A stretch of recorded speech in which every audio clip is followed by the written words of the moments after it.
Hello, welcome everybody to this new edition of the I3h seminar. My name is Mathieu, and I'm very happy to introduce our speaker, Bram De Rock, today. Just to note that for those online, you can ask questions to the chat and we will then moderate them. Otherwise, so we start with a presentation by Bram with some clarifying questions, and then we'll have a discussion, knowing that everything should be stopped no later than 2 o'clock. Now, Bram, for those who don't know him, is our vice dean for research in the survey faculty. He's also for a long time been the director of I3h, now succeeded by Georg Kirchsteiger, who's here too. And Bram, of course, is a very good researcher with a double PhD in math and economics in KU Leuven. He's a professor here, but also has an appointment in Leuven and connections with University College London and Institute for Fiscal Studies. He's a very well-known specialist of intra-household bargaining and outcomes, and he got the Frankie Prize for this, together with his friends and colleagues, Lorenz Cherchi and Frédéric Vermeulen from KU Leuven.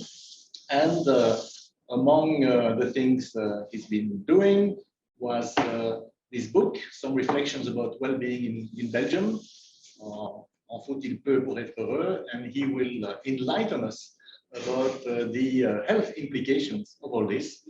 And so thanks a lot. We are all ears.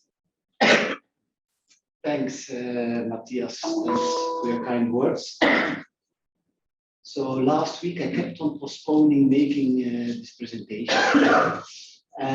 One of the reasons was it's in PowerPoint, so this is new for me. So I hope we will also find. The second reason was it is a mixed audience, and when I was thinking what would be the story that I will tell, I was saying, should I have Georg in mind or should I have Hilde in mind? So it was not so clear. Found a compromise. Go to my neighbor in R42 saying proudly, I have my slides.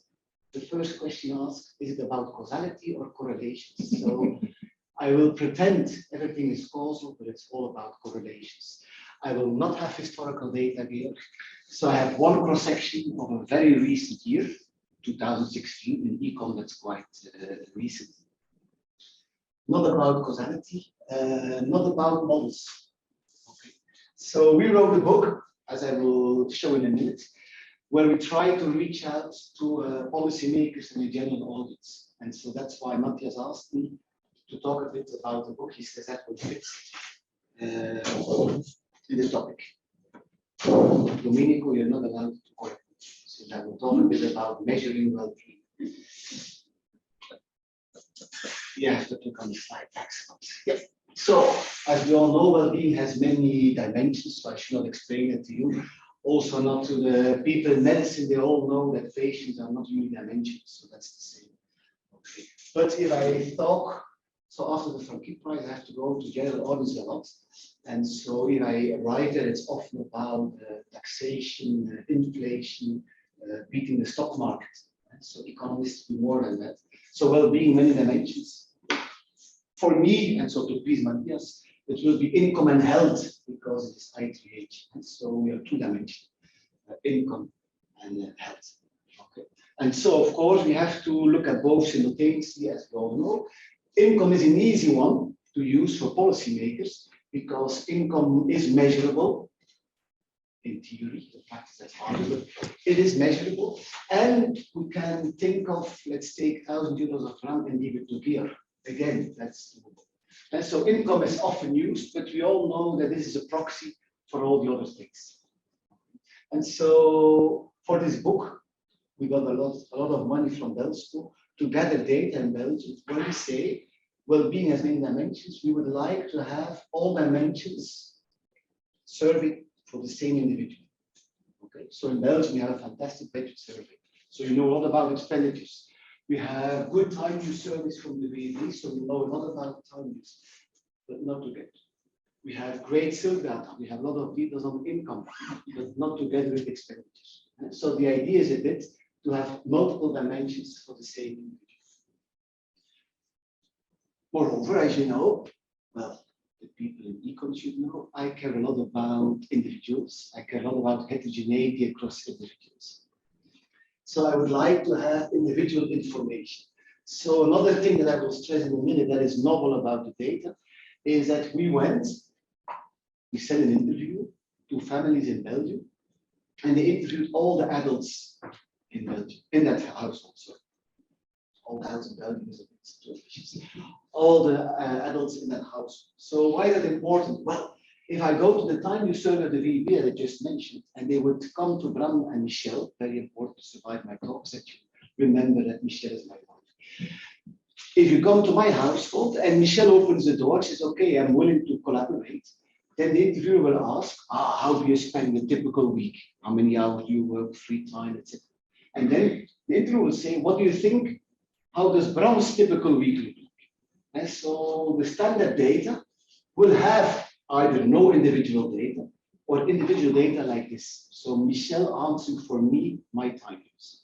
Perhaps Michelle can judge my time use, but I can't for her. So not so reliable is what I think.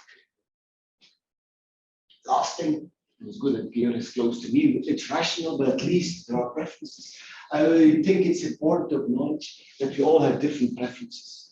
And so for the running example in the presentation, income and health, it could be that some person really likes income and is willing to sacrifice a lot of health.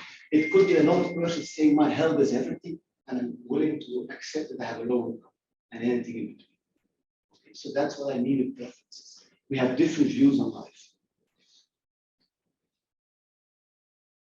Voilà, standards. Okay, and so having that always in mind, I created once a table, Alain, Bert, and Christine. And let's look at Alain and Bert first and to say life is easy.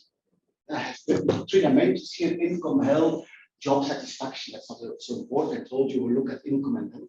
But look at income and health. Alain has more income, has more health. So if Hilde Vincent Flanders start thinking about well-being of Alain and Bert, she will probably take away some well-being of Alain and redistribute to Bert. No discussion. Now, if we start comparing Alain and Christine, it's harder. Christine earns more money, has her health is way worse. She's also not so happy with her job. Okay, so that's a classic situation.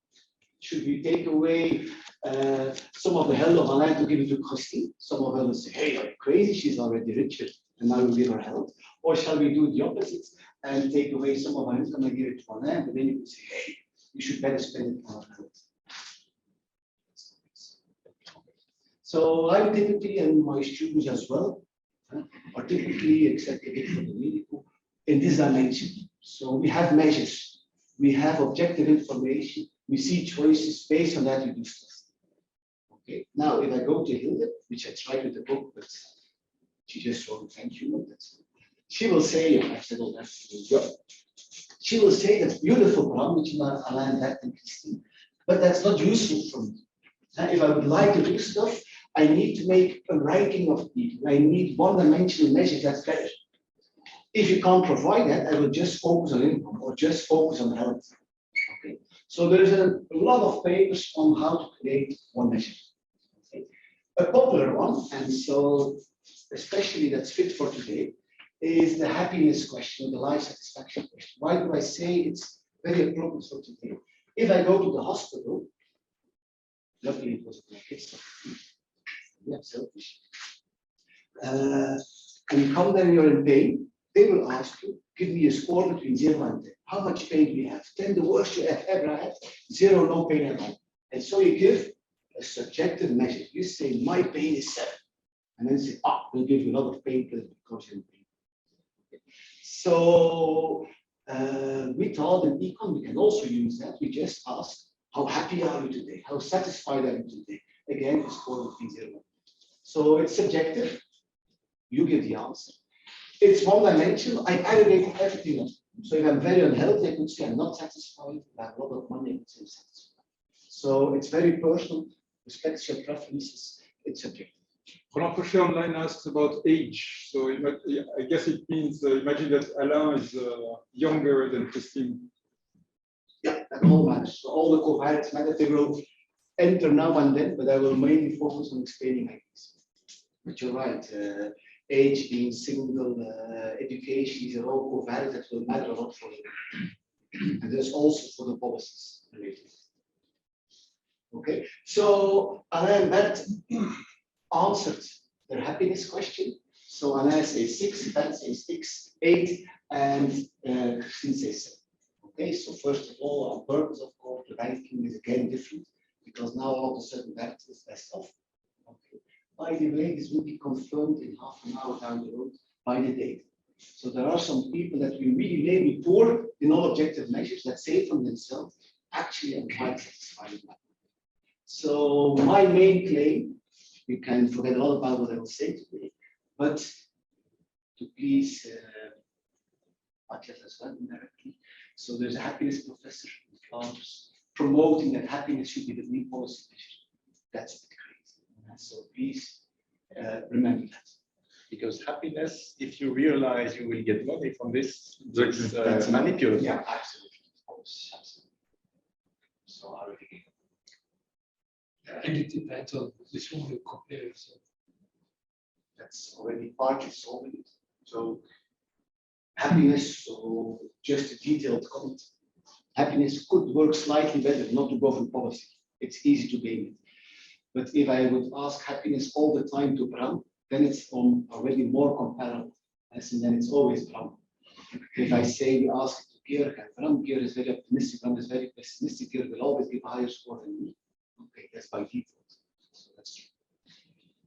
So the book, for those who are not good in the Jungle Book or French songs, this is supposed to be a song of the Jungle Book. It's we gathered data for a little bit more than 2,000 Belgian households, 2,400 adults. Also, the kids were interviewed, but this was to the parents. And mainly on their health, I will be slightly coming back.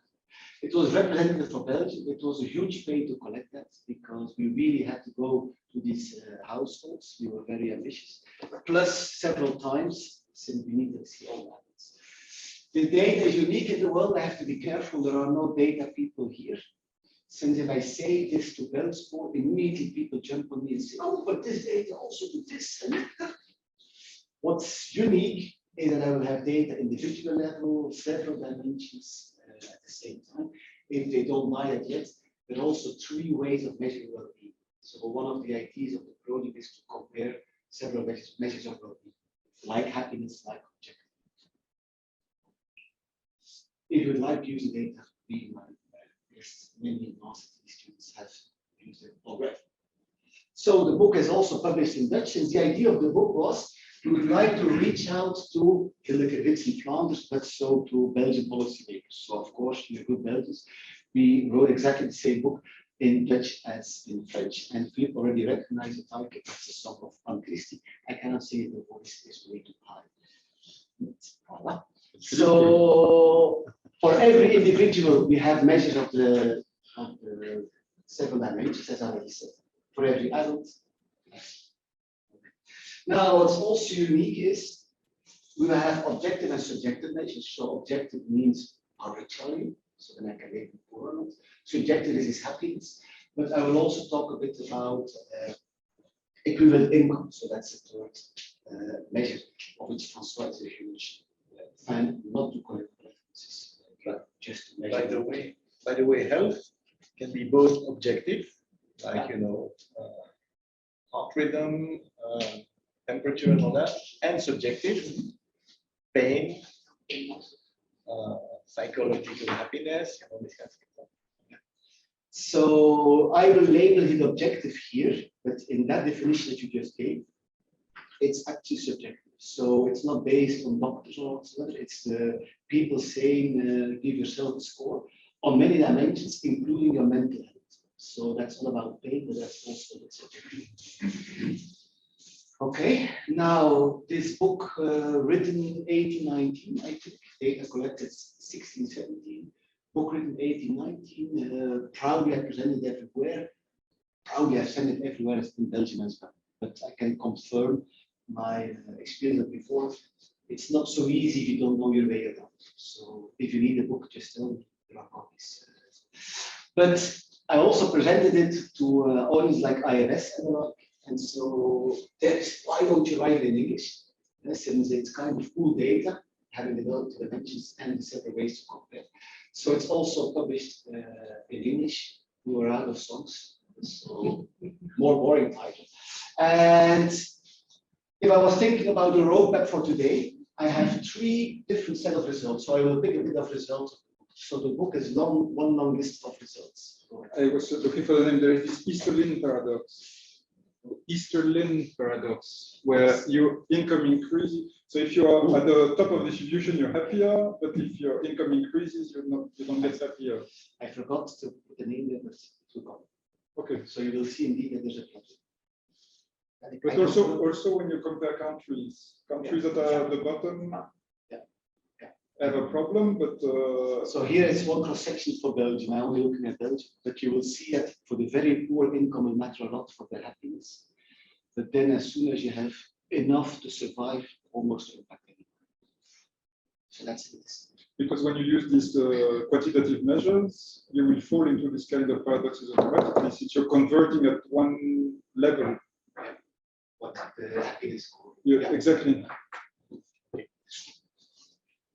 So I grouped, you know that my presentations or my meetings, my students know that, are always a bit personal. So the slideshow is also organized around myself and intentions. So the first set of slides is very basic info, but it's explaining my switch from math to econ. Since I was fed up explaining that I compute fixed points of natural infra manifolds, I was fed up that no one cared about it. And so my dream is to change the world. Let's see if I will reach that goal.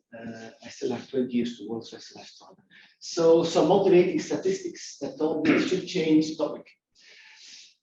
Then I will hint at my own research, and many of you know my research agenda, so you will indeed recognize some descriptive statistics linked to that. So that's a look inside the household. So the first results are more about inequality, persistence of health, of opportunities. This is more looking inside households. I will confirm a few cliches. I will also praise Michel. And then the final part is reaching out to policy. So it's not simply a nerd saying, okay, you should do better. I'm also trying to come up with alternative methods. So I will discuss very briefly 3 alternative methods. I've worked on all 3 of them. So I will not claim that one is better than the other. I'm more saying they can all be useful. So they will all have pros and cons. So we already said happiness is bad. What is nice about happiness, it's an easy process. I don't have to do econometric magic. I don't have to collect a lot of data. So imagine that you believe in happiness, indeed, life is it. Okay, so that's the roadmap. That's the 3 things. So let's jump in. Let me know when we start with this. Easy. Why did I put this slide here? It's to remind myself that whatever I will talk about is equivalent income. So for those who don't know that, it means that you would like to make income comparable across situations. So if you take a household, 2 adults, 3 kids, and you take another household, 1 adult, 1 kid, how should you compare the income needs of these 2 families? Okay. So to compare pairs with pairs, you normalize income to the situation as if everyone would be same. And so that's, you divide by the OECD scale. So don't think immediately if I quote numbers, I will try to minimize that. That's a low number, that's a high number, it's equivalent. And so there's a pie on the left. That's an easy thing that you always see. So these are 10 deciles in Belgium. That's the poorest decile in Belgium, and they represent 4% of equivalent income. That's the richest decile, they represent 22% of equivalent income. Are these numbers those self-reported, or do they come from any objective? So they are self-reported, but you have to know, what. So he's the most careful guy I know. So he wrote that model. So it's really trying to think on every sort of income that you have, Plus, we told them, look, take now your bank statements, check them for the last month to see if you have thought about it. It's not perfect, it's not like fiscal data also, but it should be a relatively okay measure to go there. No, because I know from other sources that there is the problem that in particular people with an above average income tend to save lower income levels than they actually have and know to that. So it's not, so it's their life level. So that argument I did not hear before, but this true. For instance, if we would report our income, many of us would not think that we just receive an end of year bonus. So if they ask a monthly income number, they'll say, oh, actually twice the bonus, actually we should say that we have 30 months of salary, even. So that's well known. And so indeed, the above average income people are more people having this set. Why do I wrote down this median number? Because I will need to use that number to compute poverty thresholds. So that's both. So income is unequally divided in the world. That we know Belgium is not an exception. Okay, so now what motivates me is I don't think that inequality in itself is per se bad. We have seen countries in the world trying to correct for that in extreme ways. That's not always working, on the contrary. Plus, you have this line, help me now, of Aguillon, saying that actually inequality, that's normal. If you would like to have a society where GDP is growing all the time, that's not a consequence. So, but I care for the poor. And so that's why I put this table here. How should you read the table? So I made it, I classified all the Belgians in different groups. So all of us are here, of course. The very poor are the people who are 60% below median income. So median income is 978, it's 8,000. So way below the median. Sorry, now I'm going too fast. So median income was 1,600. You take 60% of that, subtract that, and then you have the poverty. So that's relatively low. And so that's the very poor, and these are groups in between. Okay. So you should look at the first column. So these are the statistics for Belgium. So half of the Belgians are female. 70% of the Belgians are in a relationship. That's it. Okay. Now, if you would see the same numbers here in these columns, then you would say, okay, being female has no impact on being labeled very poor, poor, or non-poor. Okay. So if you say that all these characteristics would not matter, then you should see in these columns the same number as here. Okay. And so let's say an easy thing that you all expected, if you're a migrant, if you're low-skilled, unemployed, the very poor are overrepresented. And so if you're a migrant, 30% of the Belgians are migrant in 2017. The very poor in that group, we see that 40% is migrant. Okay. So if you're a migrant, you have way more, the odds that you're very poor are way. Same for low education, same for that we know. Okay. That was for me surprising. So the retired people are not overrepresented in the very poor group. So it seems that pension systems are working. What I knew, and that's what I wanted to present, and then is that being in a relationship helps. That's what I say in my research agenda. So I'm lucky that I have Michel, since we can help each other, we can specialize in tasks, we can ensure each other. If I'm sick today, Michel can work, etc. It's really a protection. Okay, so among the very poor, we see that there are more singles. So there are 30% singles, and the very poor 38% singles. So being single is harder in life. The same for being a woman. Okay, being a woman, you have more very poor. You will see that coming back in my results later. These two together, I must admit, are mainly driven by single mothers. So that's what motivates the application of my research. That's partly why I got the Nobel Prize, I hope, so that it's really about something. Is that Michel and Bram, fantastic life, I hope. Michel sacrificed a lot of her life for me to have a beautiful career at ULB, it's clear. If tonight I will hit the car here in Brussels after having too many glasses of wine with seminar speakers, and Michelle is alone. Or even worse, that tonight I find some beautiful woman in Brussels and I leave Michelle. She has sacrificed her whole life, but she will not get clean water.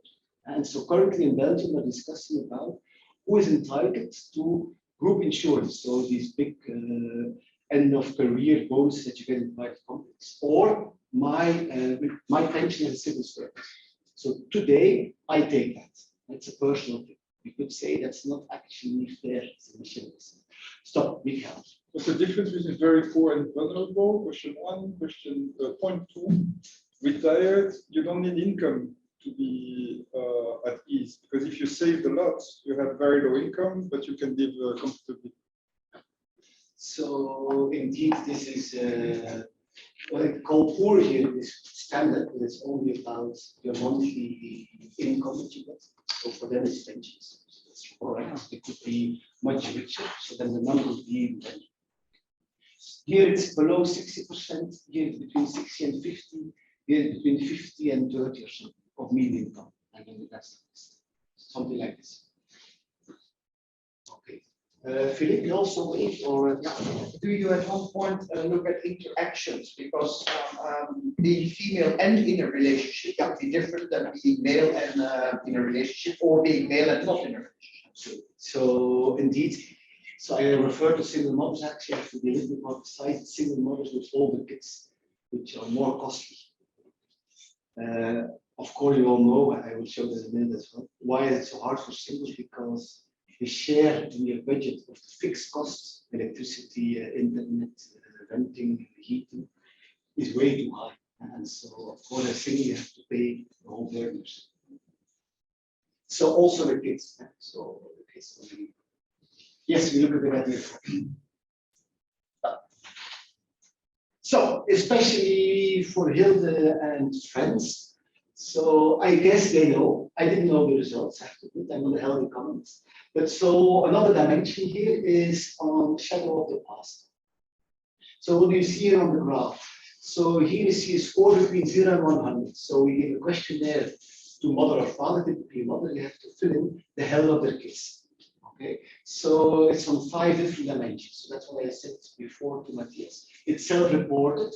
So it's the mother saying, is my kid in general good health, yes or no, etc. Okay. It's not only about objective. Well, people will say that emotional well-being is also objective. I don't know, I'm not a doctor.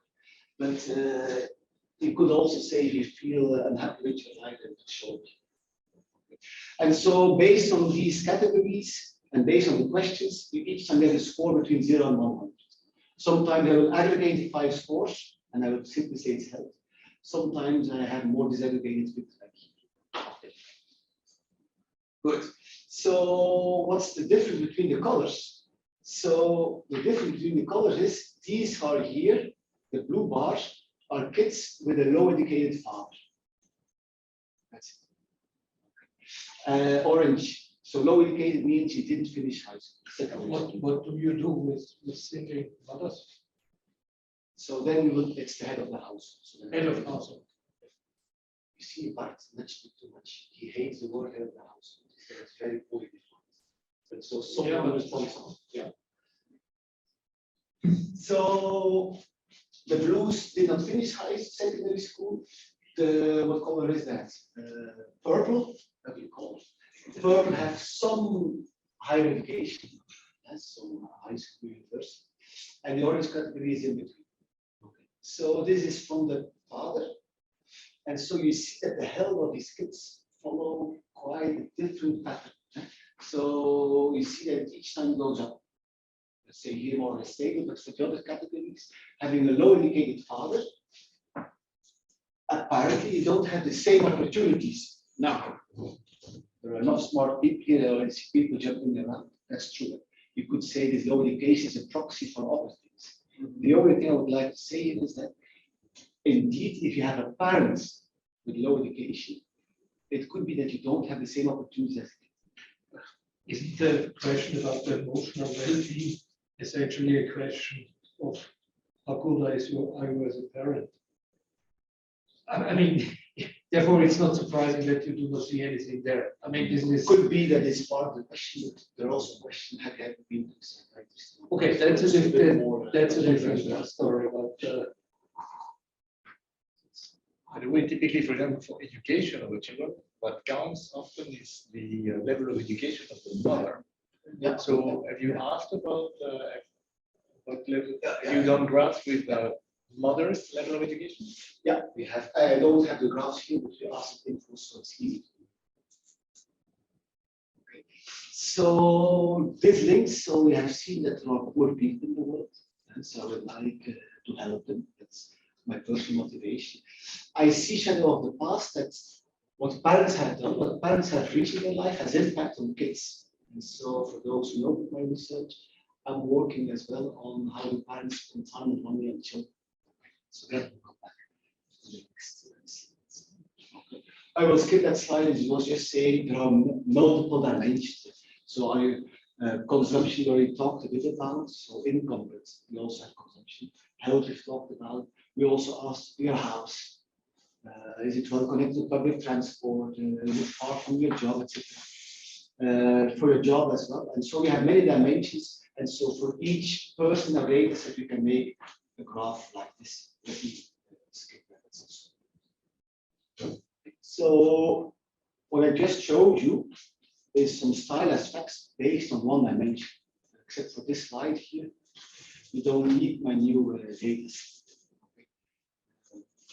So nothing new. So let me say a bit more what is new, and then we go to the second deck of results, a look inside households.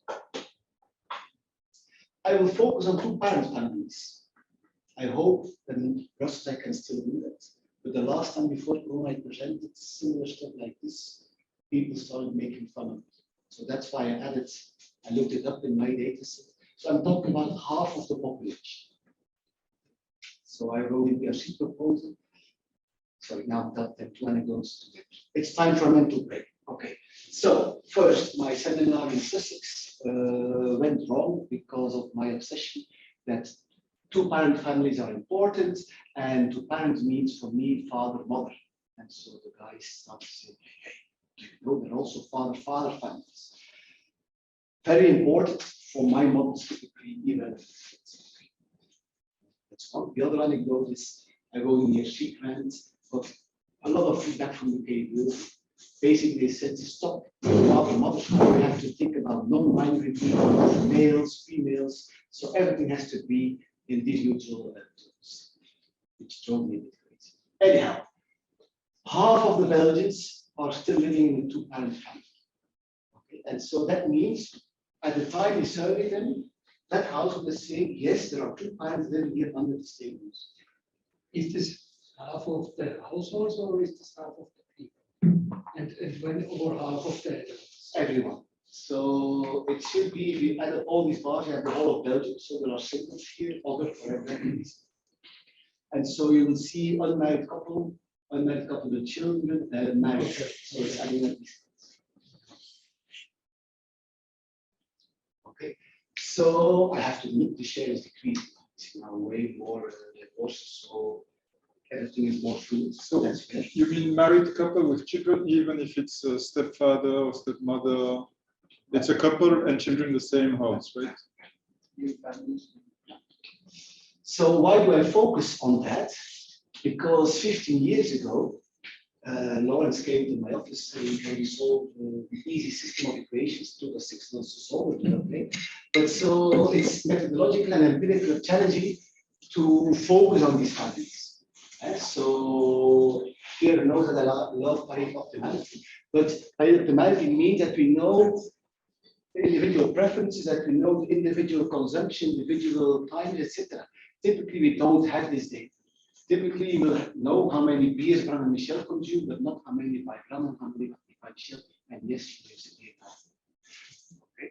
So we don't know how it's shared. And so that makes it harder for the empirical research to say anything. Okay, so that's what I mean by empirical challenge. It's also methodological challenge. If we say Bram and Michel have different preferences, how do they aggregate that? My favorite way is by optimality. Geer's favorite way is measured group. Okay, so why? What makes more sense? So there are many models written about it. Okay.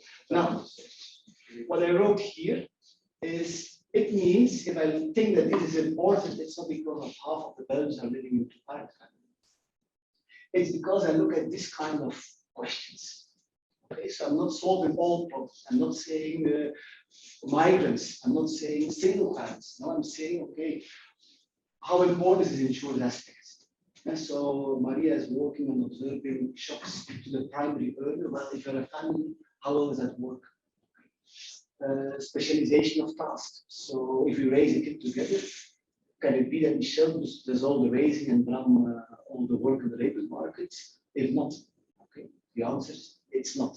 If you see two high educated parents that are both high educated, you will see they both spend time with each other. That's it. Okay, so disclaimer to Leuven and to Sussex, such a questions. Okay, now, first thing that worries me a bit, and that's linked to my quality slide of income, is that I see way more assorted matching in the data, way more compared to 50 years ago. Okay, so what are the blue bars? These are correlation coefficients. And so you know from your stat 101, if not, don't worry, I will be explained so you can pretend you know. The correlation coefficient is between -1 and 1, 1 being perfectly correlated. So if it would be up to 1 like this here, then it means mother and father have the same age exactly. Okay. It's almost there. And so all the beautiful movies of this old man with a beautiful young woman, it exists, but not so often. And so there's high correlation with the age of parents. So the more to the closer to 1, the more correlation. There are no negative numbers, as you can see. I did not skip them, there are no. And so there is no dimension that I wrote, another characteristic that I write. You see some correlation. Okay. So what I show age correlated, religion correlated. I'm not so surprised. I hope. Education, that's also very correlated. Okay. Now we already explained the main part of why it's driven that. What is driven that? Sorry, again. Females. If you think of my mother. That's a generation ago for me. She was not allowed to have higher education. Her father said, look, I work on the farm. You come help me on the farm. Okay. So my mother was capable of having high education. She has low education. Yeah, she's married to her father. My father, higher education. So by default, there was less correlation. Now we see that also in Belgium, there are more females with higher education than men. Both are close to 100. Both are very high numbers, but not 100% of course. But we see slightly more females being high educated. And so obviously, my mother would now be high educated. And so I would be born in a family with a sort of match. Okay. So it's partly semi-mechanical, that's fair. But what is worrying me and motivates, next slide. Correlation means high educated with high educated, low educated with low educated. So it means we are now creating a fraction of households where both parents are low educated. And you already understand my slide with the health, low educated, lower opportunities for the mother. You already see Matthias and Pierre asking about. It couldn't be at the mother's competency. I'm saying the fraction of low is getting significant. But wasn't it? So it's you're saying it's increasing the correlation, but I don't see any evidence it's increasing. Religious beliefs, I guess, is decreasing significantly. And education, I don't know the numbers. You misunderstood me. So I have a cross-section, so I cannot say about trends. What I said was, I see if I look at the trend in education the last century, that we see that you have more women who get yes, exploding. Okay. And so for me, that's partly explaining that I see, yeah, okay. I should say because low is not new. Huh? Read Victor Hugo and I was claiming that if I would make a slide of 2 decades ago, that the correlation bar here would be low. What does openness and agreeableness mean? So these are characteristics. So you have these personality traits, isn't it, Maria? So I have standardized survey with 25 questions, I think, and then they summarize it in 5 things that define your character. And so being consciousness, being emotional stable, agree, etc.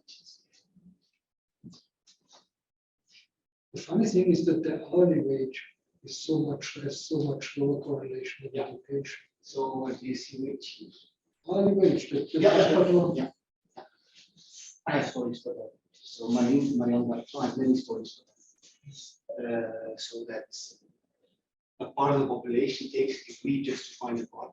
So they don't follow up. So partly explained. Partly is also explained by if you specialize in, let's take Bram and Michel, you will be having the same education university, but Michel is working part-time, has different wages. So it's several things to it. Hilda is asking if you're talking about the MBTI test, the one with the 5 characteristics. Yeah, I think so. I think so. Yeah. Don't kill me if I told a lie. Now, Georg, thanks for pointing that out, because in many of the papers I'm seeing, we will typically say education is a proxy for wage. And so you see here it's not perfect. Okay, so a lot of sort of matching wage I won't use, religion of course not, but education that will be important. Okay, yes. Now I've made PowerPoint with animation and I don't think. Okay, why do I claim it's important for the evolution of inequality? Easily you can already think of one. So if we see low educated, high educated together, on average, a high educated person will have a higher wage than the low educated. So the income of that high couple will be higher than the low.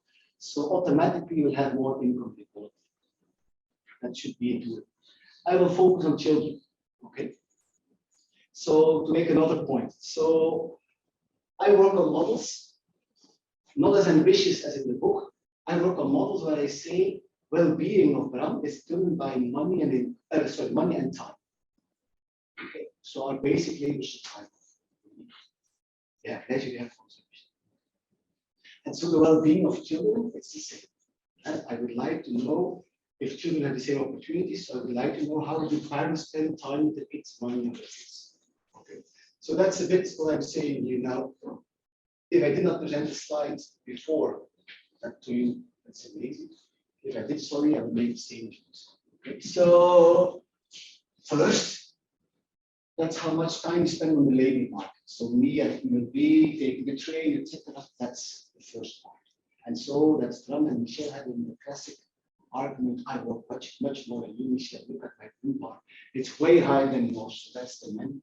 That's the men. So men were born in the labor market. That's a side aspect that is present everywhere.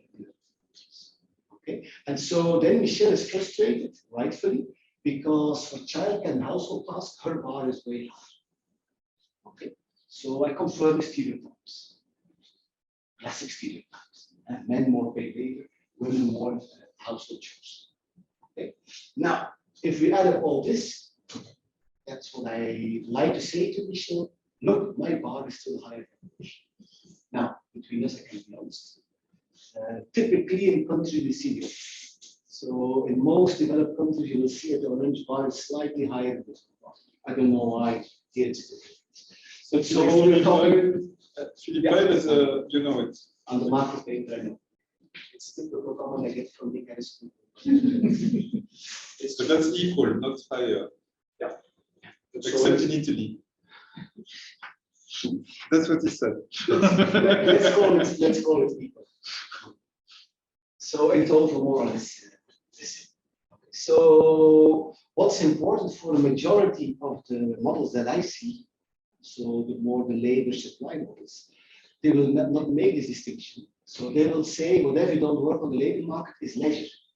So if I then talk about the well-being of women, that's a bit crazy because then you ignore that she's compensating here by spending more time in the house.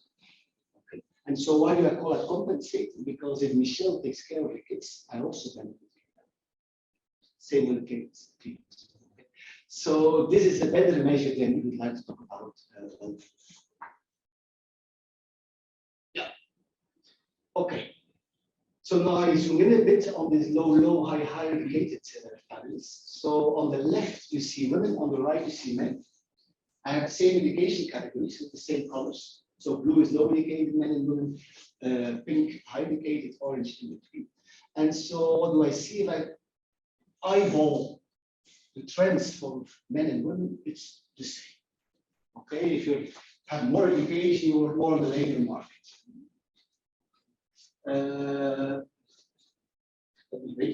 You spend more time in total on working. And so that's the slide I said before. Okay.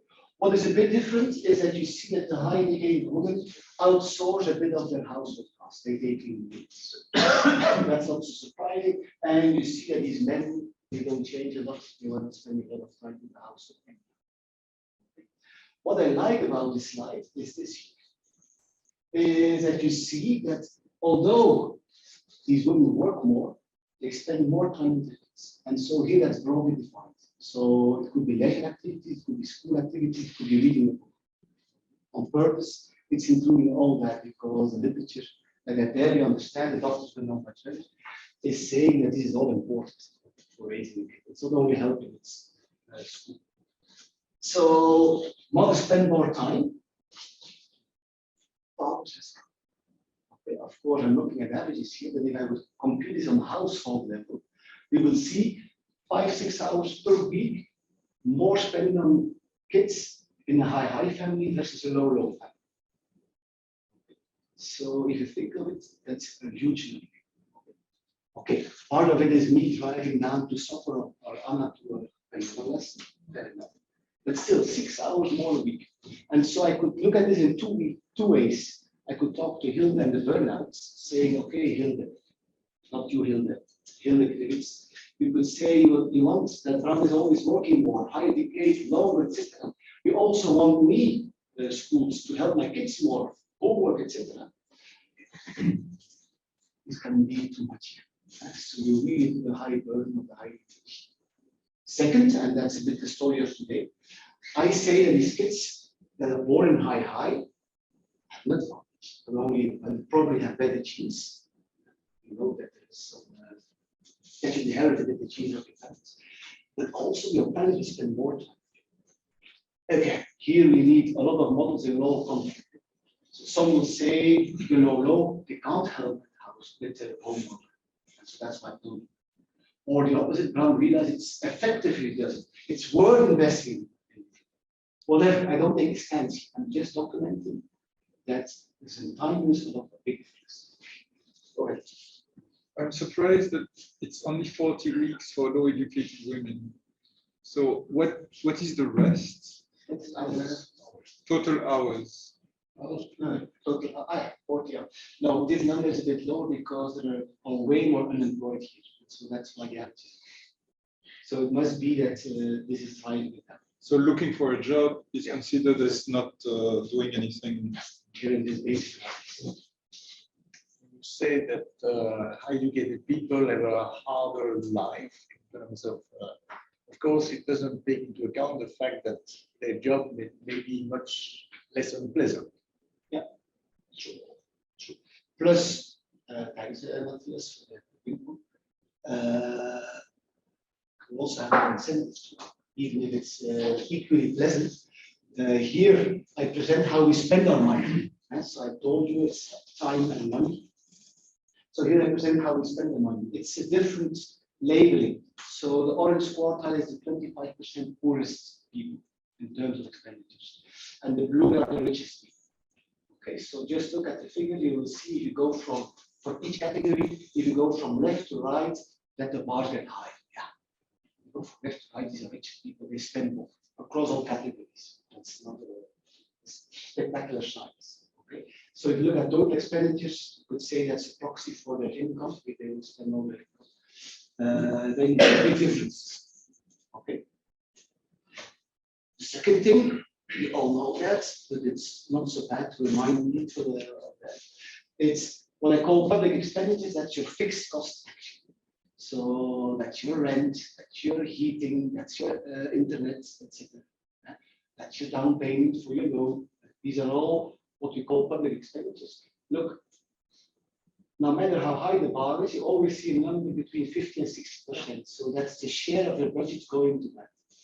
So that means if Maria looks at a shock in income, This is problematic. This has to be paid anyhow. And I can drink less beers, that's what I call private expenditures. I cannot reduce my internet consumption because it's typically a fixed cost. Okay, but I can try to reduce it. So we have to realize that inflation could have a huge impact on the fixed costs. Then if you look on the left, so what is Well, in particular, since this only takes into account the expenditure, it's clear that for the savings, it's much higher for the.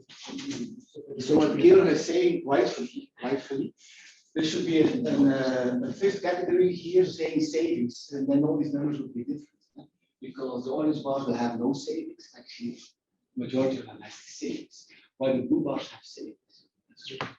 And savings, they suffer from inflation, but in the long run, not in the short run. Now, as I told you, what I like about the data is that we also set Bram and Michel consume 10 beers. Could you tell us how many of the beers go to Bram and to Michel? Okay, so we try to separate and create measure of private expenditures. So you could use it, it's not needed, but of course we have used it to have more detailed. Okay. Now, a cost of that is that this is not a budget survey. So I'm not asking you. I'm saying you say that you spend 500 euros on food, how do we share it in your family? It's not this kind of broad questions, which is very difficult enough. Now, what you could see here is if you eyeball, all the bars are the same for men and women. So indeed, on average, there's a bit of equal sharing. Okay, if this would be true, then all the poverty measures would be perfect. If everything is equal sharing, then we should not think of collective bonds and other problems. Of course, you know what's happening now. There's another slide explaining to you that equal sharing on average is not at all what happens if you look at the whole data. So what do you see here? You see here the share of private expenditures that goes to the woman. So let's take my 10 beers again. You have 10 beers. So in the first quartile, these are the 25% woman who gets the lowest share of the beers. They will get 35% of the beers, 3.5 beers. While the 25% of women that gets the biggest share, they will get 6 of the 10 beers. So we go from 35% to 60%. So the sharing inside the household can be rather uneven in terms of private expenditures. So Michel will say it's Bram drinking way more beer than me. If Michel is not here, I would say it's Michel spending way more on clothing than. So this unequal share. If I would talk about this in Namur, they would say it's a choice. Okay, they will say, in poor countries, in developing countries, they choose to invest in the woman because he has to work on the land, and so he has to be well fed. That's a model. I'm not claiming. Okay. What I claim here is that this is not a hazard. You can explain it partly, or I can give you correlations that hint at causality. Okay. Let me try to do that, and then that's the most technical one. That's technical. So I work on collective models. So I look at how time and money is shared among parents.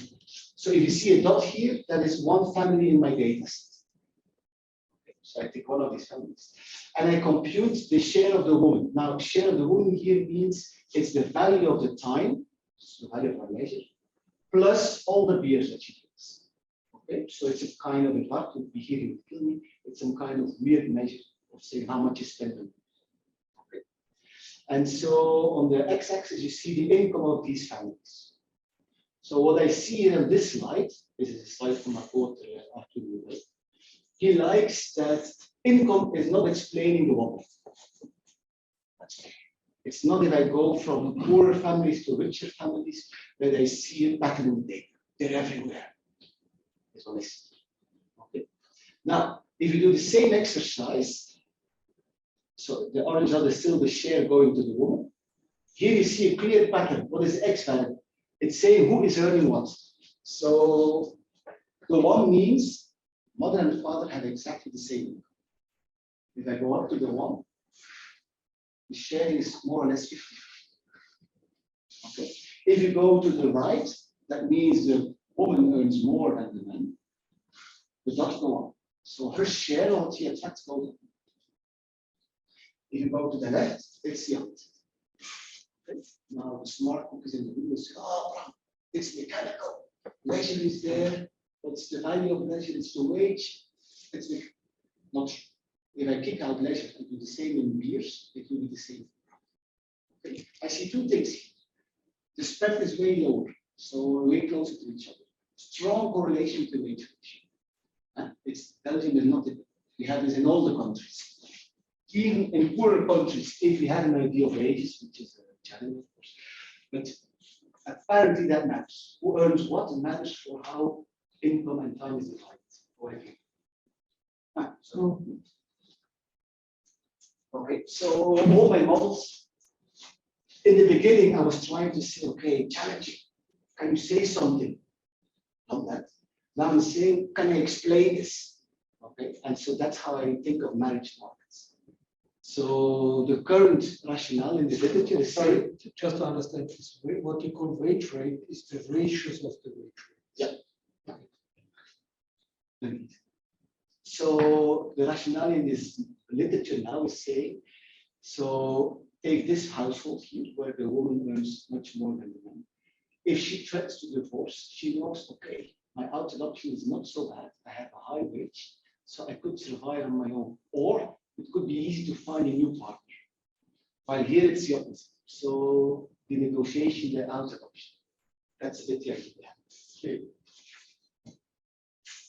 What I also see, John, is that the spread between the upper dot and the lower dot is closest if you get to 1. So the variation in the percentages, if you're close to 1, you can go from 30 to 70. And even though it seems narrow, is that something or not? It is. Marianne Bertrand has a paper on that. That's the behavior around 1 is hard to grasp. Marianne Bertrand. Ex-ULP student. Yes. Honorary doctorate. Yes, so we have norms here as well. Can I out my husband? Yes or no? And so it could be that these families are weird for the way they What is unfair to women from the picture is, of course, that you only take into account paid wages. So while this looks okay, I mean, I'm not saying it's great. I mean, love should be should make this maybe more horizontal. But the fact is that, for example, in my Bertrand showed that women who start earning more than their husbands, to compensate for their hard feelings, they end up doing even more household tasks. I'm not saying anything of unfairness. I'm just saying it's No, the kind of I fact that I find here. How come? I agree. Since it's the same what you're hinting at, if Marianne Bertrand find that these women have to work more in the house, why? So apparently that man is then unhappy because she earns more, so she has to compensate. So that's she's not presenting models, but she's hinting at this. Anyway, his story is an indication for the validity of the measure. Because you believe there's now more non-cooperative behavior. No, I mean, this seems to be an indication for non-cooperative behavior. Could be. So that people are more rational. Not rational, but egoistic. More selfish. Well, don't you have also Nash bargaining, generalized Nash bargaining with your default options, which I guess is cooperative?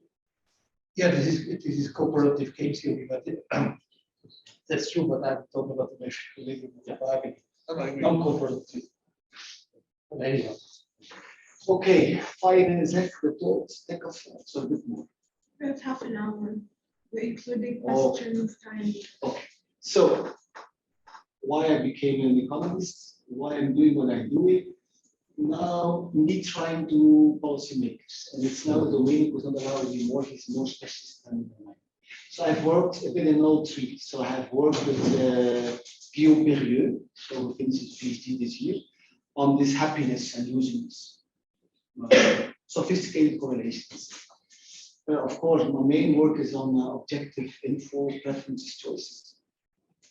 I'm working a bit, well, I have a paper with a reading on the third approach. So I'm a specialist in all three, if I overshare. Okay, so basic attempts, this is the whole literature. How should you create an objective measure? Okay. So I'm just preparing a table later on, so don't spend too much here. So what did I do here? Based on personal consumption. So from now on, I would like to replace income by personal consumption. I will come back to that one. I create three groups. The group with the lowest share, with the lowest level of personal consumption. So 1/3 at the lowest level, 1/3 in the middle, and 1/3 at the highest. Okay, so if Bram is here, that means compared to all Belgians, I'm in the top third of consumption. I do the same for health, different ordering. So I order all the Belgians in terms of health, lowest, third, middle, high, and the same for house. How do you do this with health? So we have to score between 0 and 1. So Just again, the subjective. yeah. And so what I'm here, but you will all know that. But here we can now document it based on our data, of course. If these dimensions would be independent of each other, what do you expect?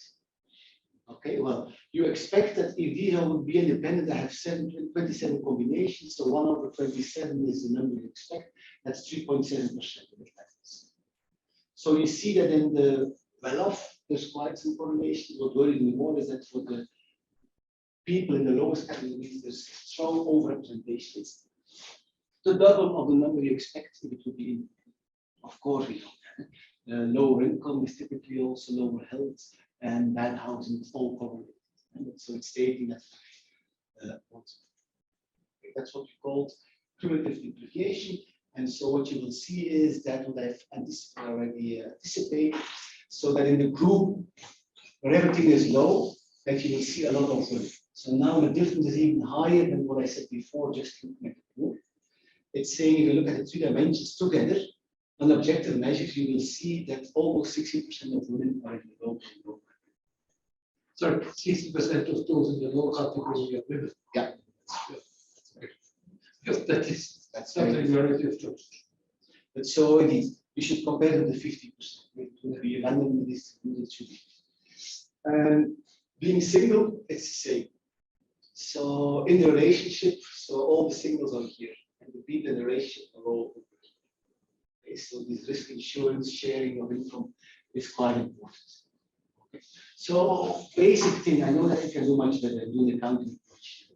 But I'm just saying, even if you stay in the objective field, you can produce one-dimensional rankings. Okay. We just need data that connects everything, and then it's not counted. So that's all I want to say. Let's kill happiness for a moment. Let's first introduce it as a good way. So happiness is this question. We have 2 versions of the question, but one of the versions is overall how satisfied would you say you are with your life nowadays? The other question was, if you think of last week, how happy you are with some things.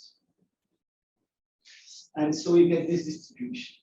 So why do I say this distribution? In many countries, you will see this. If you go back to Belgium 30 years ago, you will see this. So this distribution is very stable across countries, across time. So if I would really believe in the measure, I would say, okay, fantastic.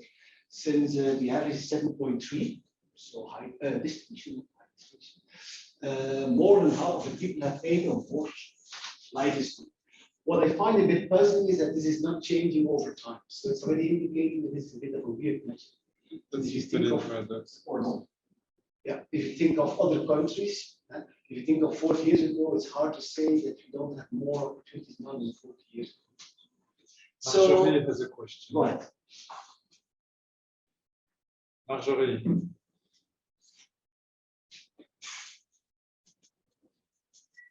Marjorie, you're muted. I didn't say I had a question, no. You raise your hand. But Well, okay. an error. Just saying hi. Hi, Marjorie. Hi.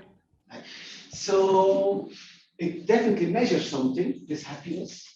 I'm not what I'm trying to claim is, and I will build a bit of a story, is saying it measures something, but not well-being that is useful as a policy.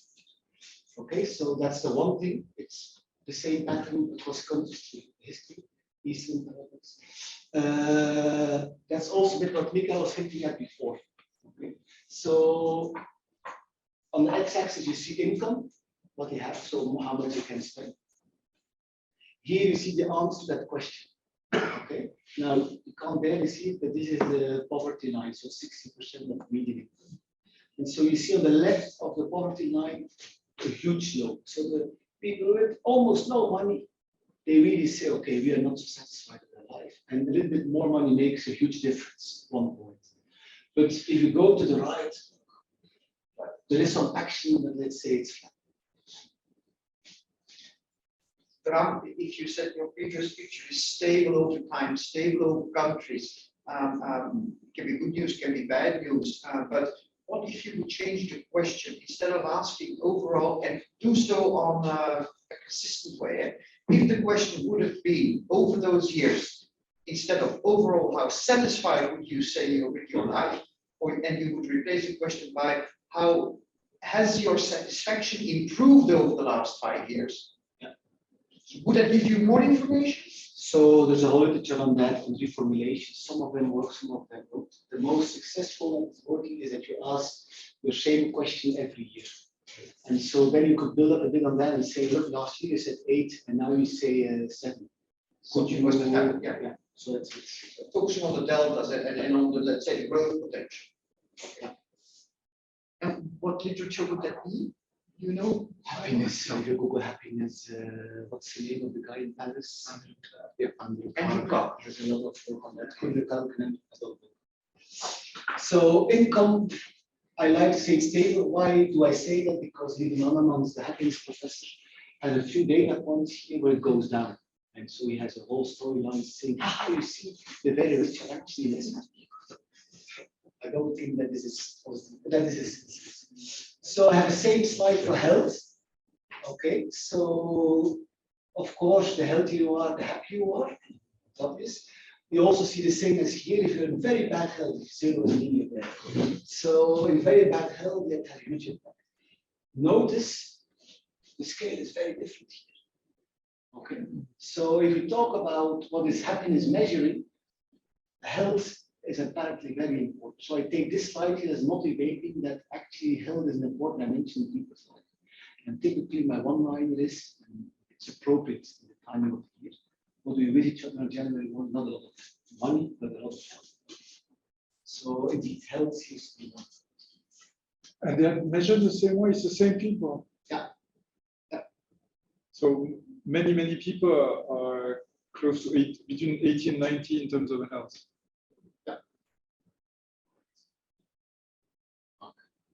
So if I now link a bit what I said before, so my low people, high people, medium people, let's say you scored low in consumption, in health, in housing.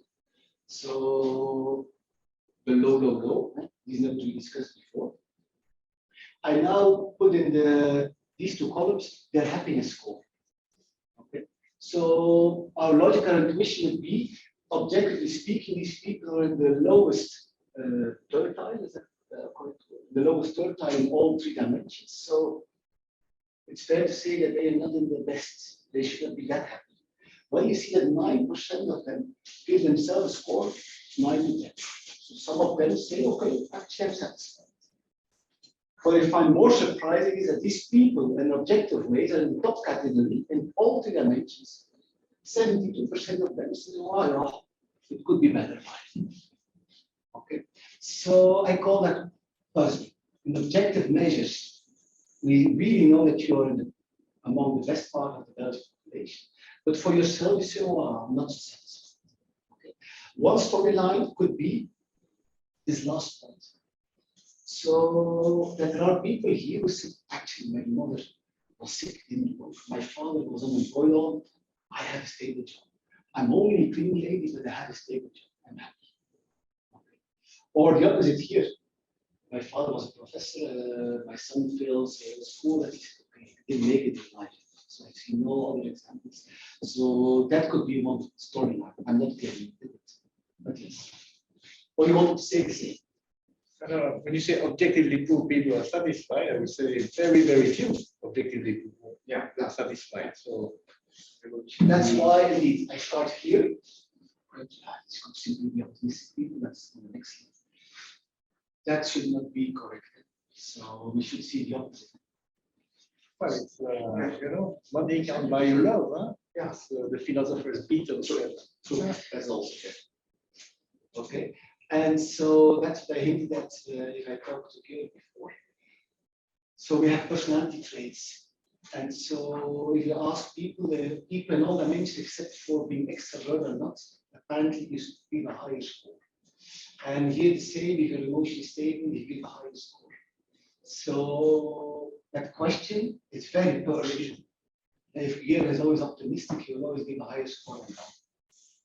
And so it makes it very hard to compare. So these tables are nonsense. Yes, and then we are taking Gil's answer, we compare it to mine. So is that useful? That's what I'm saying. And that's also not how they use it as in medical school. It's always comparing. By the way, this 1 point difference, that's the same difference as his income that I pay. So last. It's a quarter to Last thing, to say that I know a little bit about the income, to hint a bit at the level. I made a picture with Anne and Bob. And to please Matthias, there is health and there is consumption. So Anne and Bob only care about 2 dimensions in their life, how much beer they have, how healthy they are. And of course, I made my life hard because Anne is here, so not such a good health, a lot of money. Bob is here, much better health, but less money. Okay, so Anne and Bob's actual situation. I use consumption because you will see that they will ask questions to these people, and it's easier if I talk about consumption and income, but read income. So in this comparison, do you control their age? But I mean, this looks like an old person, relatively old person, relatively young person. So in most of my things that I presented now, but of course in real papers, based in the book. Okay. Okay, so what are these lines for the non-economists? These lines, we call that preferences. That means how you trade off the 2 goods. Okay, so if these 2 dots are on the same line, then we're basically saying that Anne is indifferent between having not much money, but a lot of health, versus a lot of health and not much, sorry, a lot of money, not much health. And so the line here is the indifference curve, so that's about preferences. Okay, and it's very steep. That means that Anne values health. So for a little bit more health, she's willing to give up a lot of money. And so why did I make my life difficult? The economists will realize it. Bob is on the northeast of this red line. So that means that if Anne looks at Bob, she says, oh, you're better off. You're in a region that I prefer. And Bob says the same about Anne, you're better. So I'm in a situation I have to say to the policymaker, you have to take into account the preference of Anne and Bob. In this 2-dimensional space, I cannot give an answer because they don't outrank each other. Okay? So theoretical, I'm an applied theorist, theoretically speaking, I would say you have to respect the blue and the red curves because it's Anne and Bob's view. You have to respect that. But it's not helping me, I respect it because I don't find a conclusion. So that's the first. So it's a subjective measure because it's based on individual preferences. Why do I like individual preferences? Because actually that means, before I quickly browse to that, but that means that I allow the people to value dimension different ways. Anne likes health better than health. Okay, so I like. Okay. So what is this line here? This line is an artificial situation. Let's call it perfect health, but if you say nothing that's weird, take a different line, that's possible. But so perfect health. So what do we ask to Anne? We are saying to Anne, how much consumption are you willing to sacrifice to be in perfect health? So we went to Anne, we survey her consumption, we say, look, you spend so much per month on consumption, do you agree? No. Same for health, do you agree? So she gets 2 scores. Okay, so we say you have 2,000 euros per month that you consume, your score is 8. Let me say, if you would have a score of 100 for health, how much money are you willing to sacrifice? Okay. So that's what this arrow means. If we move on to this dot, from a low health to perfect health, by taking away money. That's called the willingness to pay and the end of the burden. So why do I need the black line here? Up. I'm in a two-dimensional world. I put them all on the same line here, giving the same health. So now the ranking is given by the income. And what is Francois and Eric liking so much about? I use these curves here to move you from the real situation to the artificial. So I respect your preferences.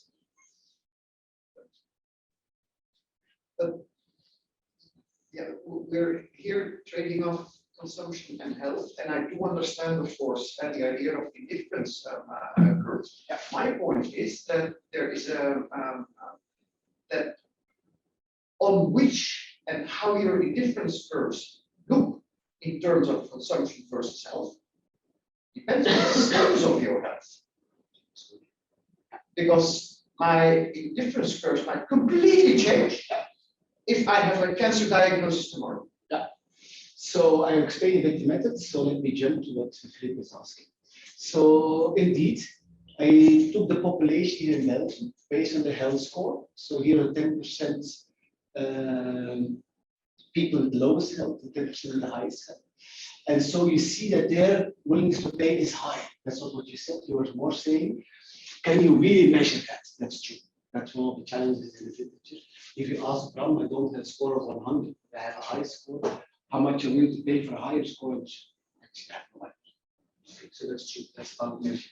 But we do see that people with lower health are willing to give up more consumption. So they really know it's more important. So there is some indication. There's more, if I would like to kill myself. Yeah, my main point being that I'm here on your example graph. She's in the point where she is, and she has a much weaker health than Bob. Yeah? The moment that she has a better health than now, yeah. And this curve could be the blue Bob curve tomorrow. That's my point. The indifference curves are not time consistent. That's all. Yeah, that's true. Let's avoid technical answers. I can do better than what I presented here because now I moved it to points, but I could say moving on from here to here is different than moving on from there. That's my point. Yeah. Good. So it's related with health, it's related with income, that's obvious. Eh? So the richer I am, the more money I'm willing to give up, I have more money. So I'm surprised by the numbers. I don't know if we need to take euros seriously there, but a pair of spectacles, if you have the eyes a bit weird, it costs you already that. Yeah. So going from very bad health to perfect health, you pay 100 euros a month, and then you buy a pair of glasses and you pay more than that. That's also a bit under the category, how can you frame this question that people understand it? So I'm not a specialist there, so I just literature. But you're right. So for instance, I will not answer the question, but some people just said, look, I don't have to pay for my exactly. Society has to pay. Exactly. So it's a bit related. So that's so that means you have to find the question. By the way, a problem with these types of hypothetical questions is that there is a lot of evidence that people are completely unable to predict their preferences in terms of about the future outcomes of the life. That's true. You hint all correct to rightful problems. Now, what are the Francois and the I3h saying to me? Well, you with your objective choices, you can never reconstruct this indifference curve since you don't see that I'm making choices here.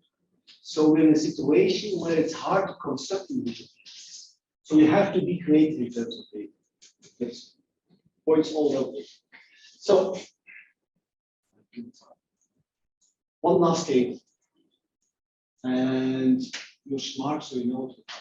So I will now construct a 10% Belgians with the lowest level of well-being, defined in income, so the poorest people, defined in happiness, and then defining my new measure, either income versus health or income versus health and housing. just to show where it can be multiple dimensions.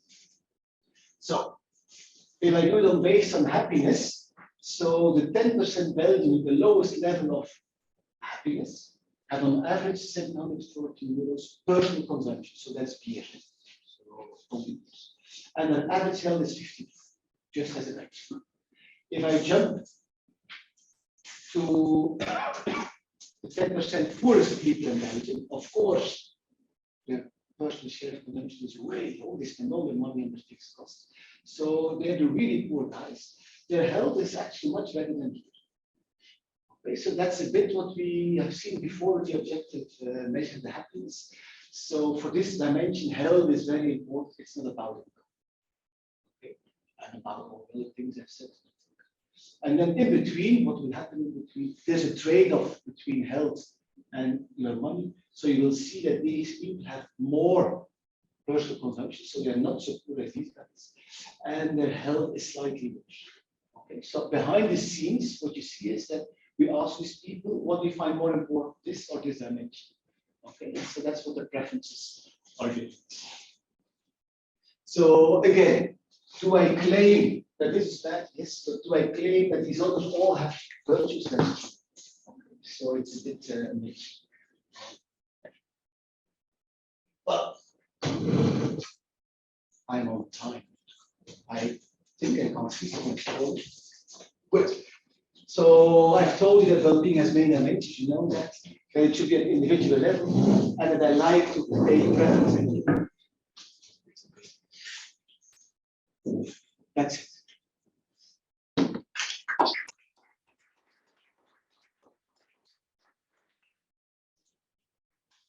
So Matthias says to go and asked me to take over now. Do we have any question online?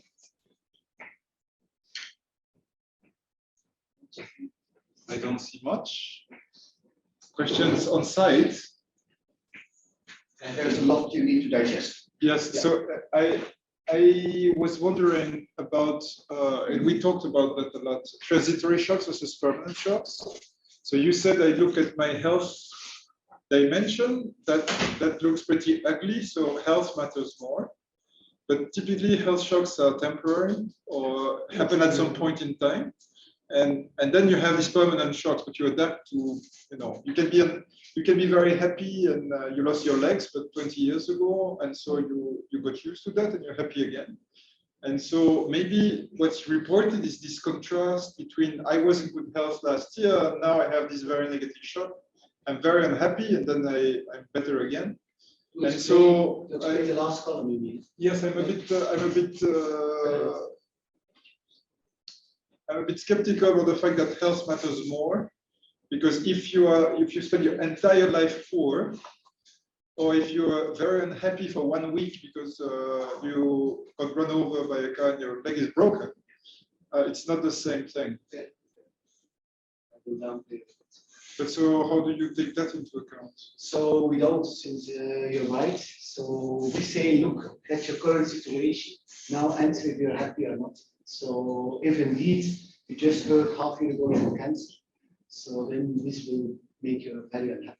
But in a big sample, it should be there. I mean, yeah, but that's no, when you saw the data, yeah, you had a lot more AIDS on average than with health. So that means that it's very bad. Yeah. It must be a rare event that when it's very negative. I don't know. Part of the curve. If you look at the weighted averages, it must be. But it could be that I overstated it. So I hinted to you, health is very important for the happiness question. I think that you say you should rephrase that a bit. Yeah. Since it could be that if you come here after, that would be exactly. Exactly. That's true. Actually, we could check that in the Dutch data. And in the US, it's the same thing with income shocks, because typically when you are about to retire, you get a big lump sum. So you're very rich with a huge income, but just that year. And so that distorts a lot. If you look at the overall distribution, you always have a fraction of people who get this huge lump sum on that year. Yeah, but then again, in a very big sample, if it's a normal, proportional, normal life, so it should be there. Yes, it should be there, but when you look at the cross-section, you say, oh, some people have this huge amount of money. Yes, but it's 20 years of cash at once. It could be the same type of group with different people. That's what you're saying. You need to average out over time. That's difficult. Yes. Do you want a last word to conclude, since you've been referred to a lot? At least you should know Hilde Kevitz. Yes, we should tell Hilde Kevitz to change her first name. That's conclusion number one. That's conclusion number one. And conclusion number two, well, since my cast on my leg has the same color of my sweater, it helps in being happy. A last word, it was very interesting research. Thank you for focusing, Bram, on health. Yeah, I too have a lot to take. Particularly interested in the difference between men and women. Yeah, I want to look again to all the slides to maybe just a question. Did you do what is it, the swing way analysis? Or is it a discrete choice analysis that you Swing way or discrete choice? for the choice that the patients, well, the individuals had in your how much they are willing to give up for perfect health? Was it between the choices that they had? Was it discrete choice analysis that you? So it's more a discrete choice. You have to compare to situation. Yeah. So Okay. in terminology, I would say discrete choice analysis. Okay, perfect. Well, that was an only smaller question, but very interesting. Thank you. Good. So thank you, everyone. We wish you a very happy end of the year. Stay healthy across the whole winter. Eat carefully in the meantime, because he will tell you about bad eating and good eating habits after in another occasion. Absolutely. And looking forward to seeing you all again in 2023. Thanks. Thanks.